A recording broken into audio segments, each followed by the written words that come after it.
Drejtuese së seancës, nderuar kolegë deputet. Natyrisht ky akti normativ që kemi përpara është një Ju lutem bani qetësi. Është një mundësi e mirë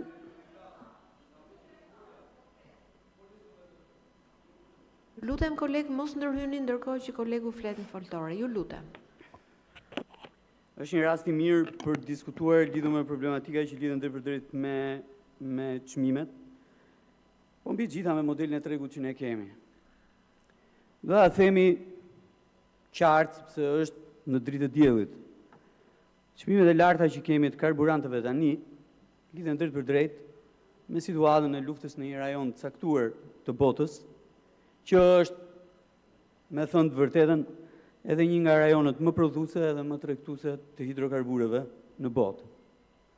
Pra çmimet nuk erdhën të larta për shkak të një qeverie, për shkak të një maxhorancë, po erdhën të larta për shkak të një situate në një rajon prodhues të naftës, me ndikim natyrisht mbi gjithë botën. Kjo është e para. E dyta gjë që dua të them, patjetër që akti që kemi përpara,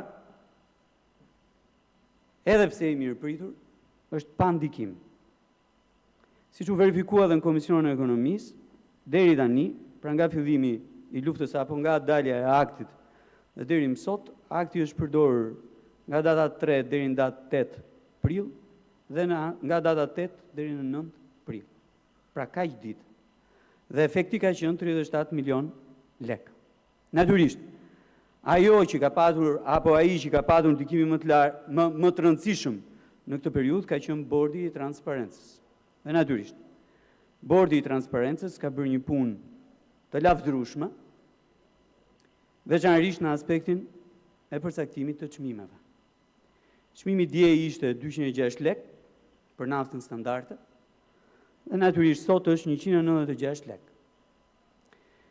Frekuenca e mbledhjes bordit dhe shkyrtimi i çmimeve të hidrokarbureve, përfshi edhe çmimin e naftës edhe të benzinës, ka bërë që ne të kemi një kontroll më të mirë mbi çmimet e karburantit, edhe pse ato vazhdojnë të mbeten të larta. Çmimi i sotëm është gati 22 lekë më shumë për litër se sa para fillimit të luftës. Ajo që unë kam si rezervë në raport me bordin, deri tani, lidhet drejt për drejt me transparencën e tregut të hidrokarbureve në këtë vend. Mungesa e transparencës patjetër që fshe modelin e tregut që ne kemi. Dhe kur flas për modelin e tregut, kam parasysh atë që na është imponuar të gjithëve si konsumator në këtë vend. Një broker që furnizon me naftë brenda territorit të Republikës së Shqipërisë, depoziton naftën në depozita të kompanive respektive, afërmendsh mbi bazë të një kontrate blerje, dhe patjetër që kjo sasi nafte ka një çmim ditën që del nga depozita për të shkuar në pompë. Aty fillojnë llogaritën edhe tatimet, edhe taksat. Ajo që mua nuk më rakordon këtë gjë, dhe që është evidente po të flasësh pikërisht me operator të tregut, kupton se në këtë skem ka edhe paspagim, në këtë skem ka edhe para që jepen me interesa, pra para që gjenden për ta blerë këtë sasi naftë. Pra brokeri bën shpesh herë edhe rolin e bankës, e pa lejuar në këtë territor. Modeli i tregut mban çmimet e larta. Ajo që dua të them është që për shkak të këtij modeli tregu, ne kemi çmimin neto, që është një koncept kudo. Ua kam treguar edhe herës që shkoj. Ky është një publikim i bërë nga shoqatat e hidrokarbureve në Itali. Sky e shpërndau më pas, ku flitet për çmimet neto të Italisë dhe të vendeve të tjera europiane. Pra, çmimi neto pa taksa, i yni, vazhdon të mbetet më i shtrenjtë. Më i shtrenjtë në rajon, dhe natyrisht kjo bën edhe atë diferencën që ne kemi. Dhe këtu, pasi kemi hequr taksat, ai që vendos është modeli i tregut, struktura e tregut, konkurenca, kostot, logjistika organizimi i zinxhirit të furnizimit dhe patjetër edhe marzhet e fitimit. Kam bërë një llogari dhe po e përsëris, ja u kam sjellë edhe ju këtu, e që i referohet datës 16 mars, kur ishte edhe dita pikë. Në Shqipëri çmimi neto i naftës ishte 0,984 euro për litër. Në Malnezi ishte 0,865 lekë për litër. Në Greqi ishte 0,852 lekë për litër. Në Kosovë ishte 0,793 lekë për litër. Në Serbi ishte 0,710 lekë për litër. Dhe në Maqedoninë e Veriut ishte 0,670 euro për litër.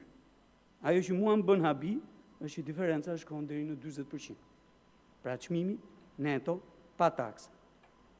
Dhe në këtë pikë ja vlen që të ndalojmë edhe të flasim. Cili është ky model tregu që na shkakton pikërisht këtë problematikë? Na mban çmimet e larta dhe natyrisht pastaj përcjell te konsumatori çmime të tilla. Ajo që më ka bërë përshtypje edhe këtu edhe pak më përpara është që askush nuk flet dhe nuk e merr kurajon të flasi për modelin e tregut në këtë sallë. Të gjithë flasin për modelin e taksave. Tani të flasim pak për modelin e taksave që ne kemi. Ne kemi tatim mbi vlerën e shtuar. Dhe tatim mbi vlerë të shtuar kemi pasur edhe në kohën që drejtonit ju. Ne kemi akcizë. Kemi akcizë. Dhe unë këtu kam qenë. Akciza në kohën tuaj ka qenë ad valorem. Pra me përqindje mbi çmimin e naftës para taksave. Edhe me këmbguljen e operatorëve, edhe me këmbguljen tonë këtu në sallën e kuvendit të tjerë me radhë të quat akcizën me tarifë fikse, siç e kemi edhe sot. Taksën e qarkullimit e keni sjellë ju brenda çmimit të hidrokarburëve. Nuk kemi sjellë ne. E keni sjellë ju. Një sekond, po flas për modelin, Ju lutem mos ndërhyni. Ju lutem. Po flas për nivelin, jo. Kush po abuzon më? Kush po abuzon? Po hajde këtu edhe fol ti që po më tregon mua që po mbroj interesat e tregtarëve. Hajde zëri me gojti, që si ke zënë asnjëherë këtu në sallë. Pra po thosha që modelin e taksës qarkullimit brenda çmimit të hidrokarburëve e keni sjellë ju. E keni sjellë ju. Modelin. Po e kishi 7 lekë. Është zgjedhja jonë që e kemi bërë 27. Është zgjedhja jonë.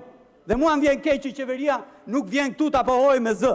Është edhe politika ambientale, po është edhe politikë drejtë. Sepse ai çmimi 7 lekë nuk është njësoj si për atë që konsumon pak karburant, si për atë që konsumon shumë karburant. Dhe jemi munduar të bëjmë drejtësi në këtë aspekt. Se me këto tarifat e ulta që keni ju, zakonisht keni favorizuar gjithmonë ata që janë konsumatorë të mëdhenj. Dhe konsumatorët të mëdhenj janë përgjithsisht ata që kanë shumë, jo ata që kanë pak. Të vim edhe tek një element kanë votuar kundër në atë, mos ma përmend 150 euro të punë e jahtit se kanë votuar kundër gjithkohës. Kam qenë kundër, kanë votuar kundër, edhe për jahtet edhe për tjerët. Të vim tek një element tjetër që është shumë i rëndësishëm, e që është sjellë këtu vazhdimisht. Që është kjo puna e çmimit veçanërisht në Kosovë, apo edhe në rajon. Shikoni, varet nga produkti që kemi. Se vërtet kemi çmimin më të lartë në rajon edhe pa taksa, edhe me taksa të naftës, po kemi çmimin më të ulët në rajon të energjisë elektrike, edhe me taksa edhe pa taksa, si ta doni. Se duhen përmendur të dy anët.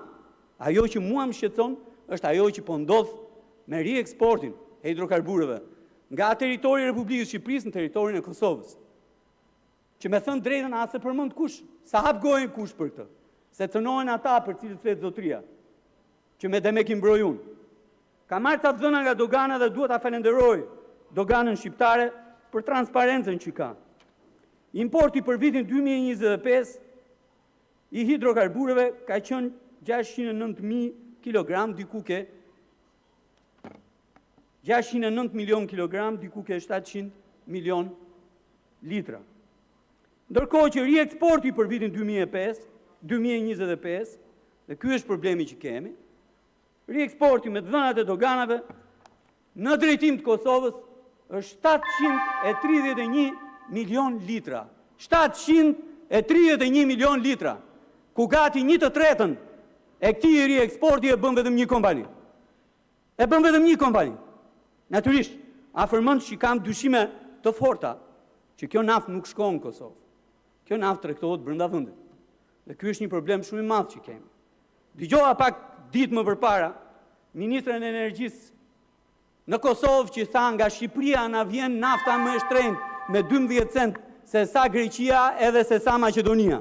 Po i shkon, po pyetja që kam unë është pse se merr gjithë naftën Ministria e Energjisë të Kosovës në Greqi edhe në Maqedoni. Qa është tynë, qa e nëzit që të blej naftë më të shtrenjtë të Shqipëri? Cila është niveli taksave që merr dhe arkton atje? Kjo është një histori e turpshme e kontrabandës midis të dyja vendeve, ku janë përfshirë zyrtarë të dyja vendeve. E që bëjnë këtë punë me të njëjtët operator dhe që natyrisht arktojnë atje dhe patjetër që kontrabanda është një instrument shumë i rëndësishëm që mban çmimet e larta. Çmimet e ulta nuk kanë asnjë lloj vlere për kontrabandën. Mbajnë çmimet e larta kanë vlerë për kontrabandën. Dhe ky është një problem që duhet ta adresojë institucionet tona fiskale me qëllim që t'i japim një goditje përfundimtare kësaj historie, që rieksportojmë Kosovën në fakt shesim brenda vendit dhe i shpëtojmë të gjitha taksat.